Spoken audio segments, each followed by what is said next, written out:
नमस्कार दोस्तों। आज मैं आपको बताऊंगा कि हम कर्जा कैसे उतार सकते हैं। अगर आप किसी कर्जे की समस्या में फंसे हुए हो, आपने कर्जा लिया हुआ है और उसको उतारने में बहुत सारी आपको परेशानियों का सामना करना पड़ रहा है, या आप उसको उतारने में असमर्थ हो, तो उन सब के उपाय मैं आपको आज बताने वाला हूँ। उससे पहले मैं आपको बताना चाहूँगा, इस चैनल पे धर्म से रिलेटेड वीडियोस आती रहती हैं। अगर अभी तक आपने चैनल को सब्सक्राइब नहीं किया है तो चैनल को आप सब्सक्राइब कर सकते हो।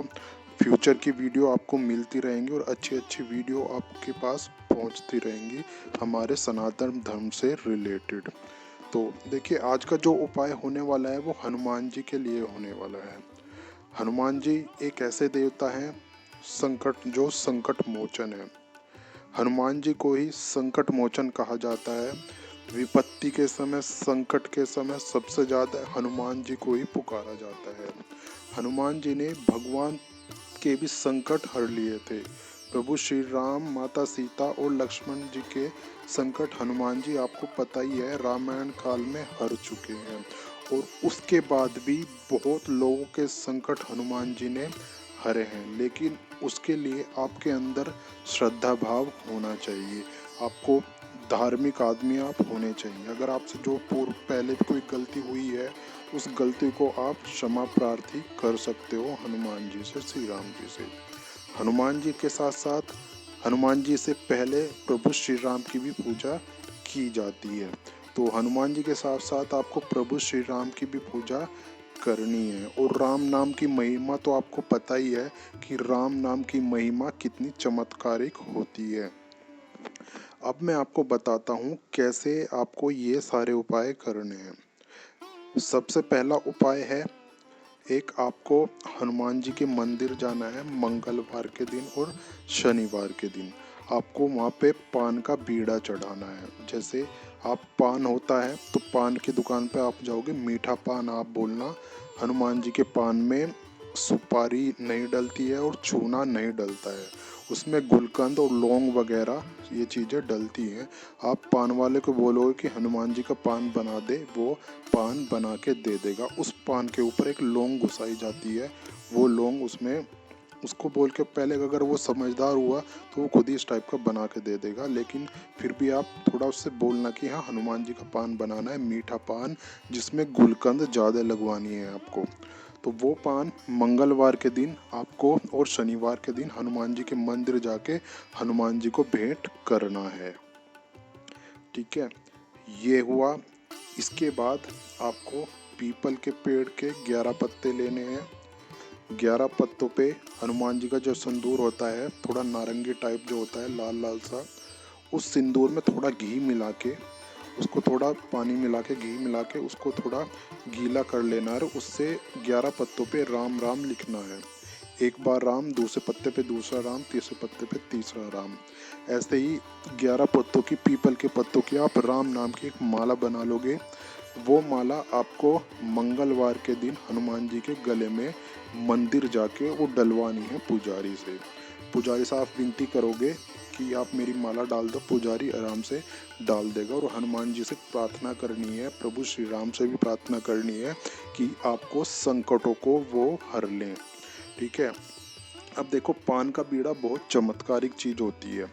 आपने एक कहावत सुनी हो कि मेरा बीड़ा उठा लो, मेरा बीड़ा, या उसका बीड़ा उसने उठा लिया। वो बीड़ा क्या होता है? वो बीड़ा जो वर्ड आता है ना, बीड़ा जो शब्द आता है, वो इसी पान के बीड़े से आता है। बीड़ा, आपका पान का बीड़ा चढ़ाने से हनुमान जी आपका बीड़ा उठा लेते हैं।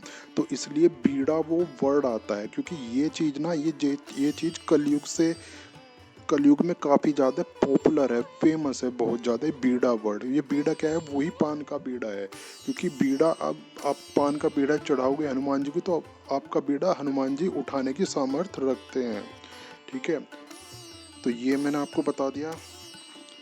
और इसके साथ में आपको हनुमान जी का प्रसाद भी बांटना है। आप एक ज़्यादा सा प्रसाद हनुमान जी को चढ़ाओ। वहाँ पे बूंदी का प्रसाद जो होता है, या लड्डू का प्रसाद, मेरा सजेशन बूंदी का ही है, बूंदी का प्रसाद आप चढ़ाओ और वो प्रसाद अपने अपने लिए थोड़ा सा प्रसाद रखो और बाकी प्रसाद मंदिर के बाहर जो ज़रूरतमंद लोग हैं या कोई भी लोग हैं उनको वहाँ पे बांट दो।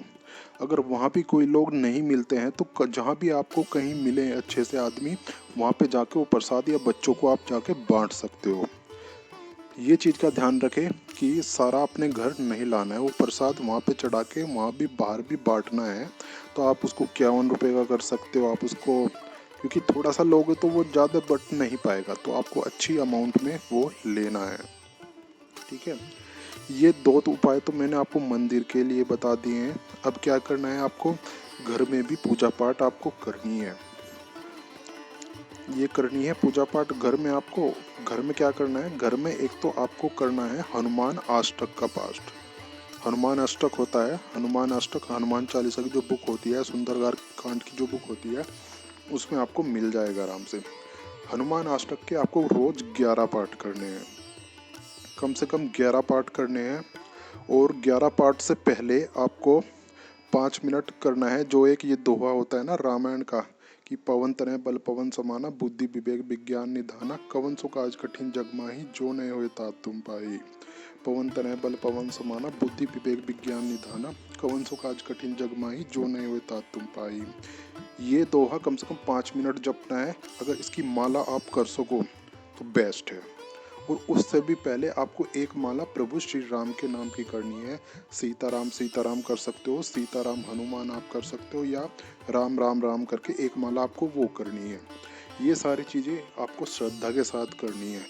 ठीक है, सबसे पहले प्रभु श्री राम की माला, उसके बाद ये मैंने जो चौपाई बताई, अगर ये आप माला नहीं कर सकते, इसको 5 मिनट एटलीस्ट कम से कम आप जपो। ठीक है, उसके बाद हनुमान अष्टक की 11 पाठ, उसके बाद आप 5 पाठ हनुमान चालीसा के आप कर सकते हो, या 3 पाठ कर सकते हो, या अगर ज़्यादा नहीं कर सकते तो एक ही पाठ आपको करना है। देखो ये सारी चीज़ें आपको करनी तो पड़ेंगी क्योंकि आपके पास चारा नहीं है कोई। ठीक है, तो जितना से ज़्यादा आप ये चीज़ कर सको वो कर लेना, आप ही के लिए फ़ायदेमंद है। ठीक है, ये चीज़ आपने कर ली। और आपको हनुमान जी के आगे एक सरसों का तेल का दीपक जलाना है, रोज़ जलाना है, स्पेशली मंगलवार और शनिवार को जलाना है। अगर ये दिया सरसों के तेल का दिया आप मंदिर में भी जला सको तो बहुत अच्छी बात है। कोशिश करना मंदिर में कहीं जगह मिल जाए वहाँ जलाना है, और घर में तो जलाना ही जलाना है। अब ये कैसे जलाना है, एक दिया लिया आपने, दिए में लंबी वाली बाती बनानी है आपको, जो कलावा होता है, जो डोरी होती है ना लाल और पीली कलावा, उसकी लंबे वाली बाती बनानी है। इसमें सरसों का तेल डालना है और उसमें 2 लौंग डालनी है। 2 लौंग डाल के वो जला देना है, रोज़ जलाना है जब तक आपका कर्जा नहीं उतरना है। रोज भी अगर नहीं जला सकते तो कम से कम मंगलवार और शनिवार को जलाना है, लौंग डाल के लंबी वाली बत्ती का, लाल और पीली बत्ती का जो कलावा होता है, जिसको कलावा हम बोलते हैं, वो डाल के आपको रोज जलाना है। ठीक है, ये मैंने बता दिया। और फिर आपको अगर उस मंदिर में भी आप जला सको ये दिया तो बहुत अच्छी बात है। और मंदिर में आपको एक काम और करना है, आपको मंदिर में हनुमान जी को चोला चढ़ाना है। चोला क्या होता है, चोला चमेली का तेल होता है, उसका सिंदूर होता है और एक लाल कपड़ा होता है। ठीक है, ये आप चोला बोलोगे कहीं भी जो पूजा वाली दुकान होती है तो वो सारा सामान आपको दे देगा।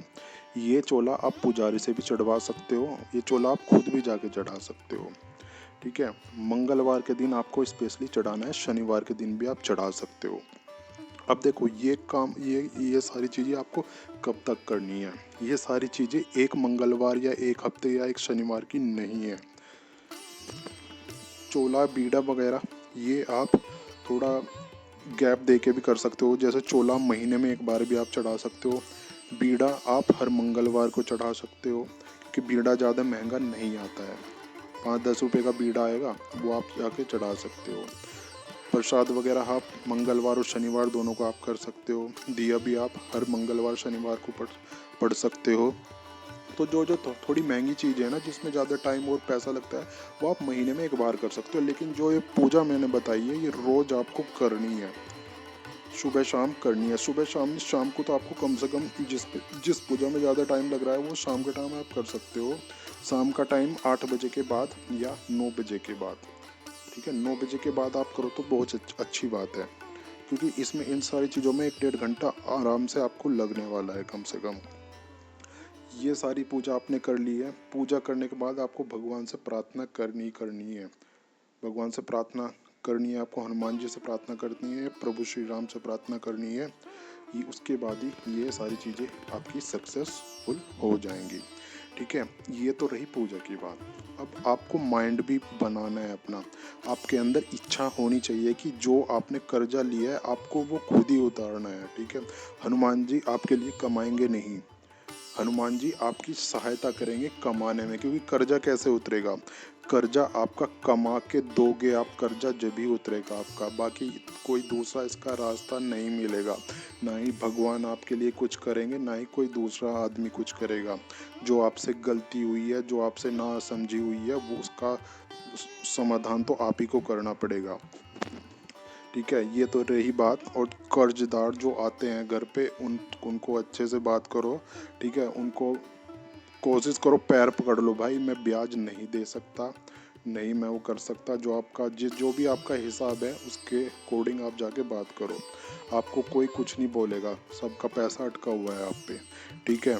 हाँ ये ज़रूर होता है कि लोग परेशान तो करते ही हैं, ठीक है, लेकिन आप हनुमान जी के शरण में जाओ, हनुमान जी आपका ज़रूर उद्धार करेंगे, ठीक है। वीडियो अगर लाइक है तो लाइक कर देना, नीचे कोई क्वेरी हो तो कमेंट करके पूछ लेना, और नीचे कमेंट में ज़रूर लिखना जय सीताराम जय हनुमान, ठीक है। और चैनल पे नए हो तो सब्सक्राइब कर देना। तो मिलते हैं नेक्स्ट वीडियो में।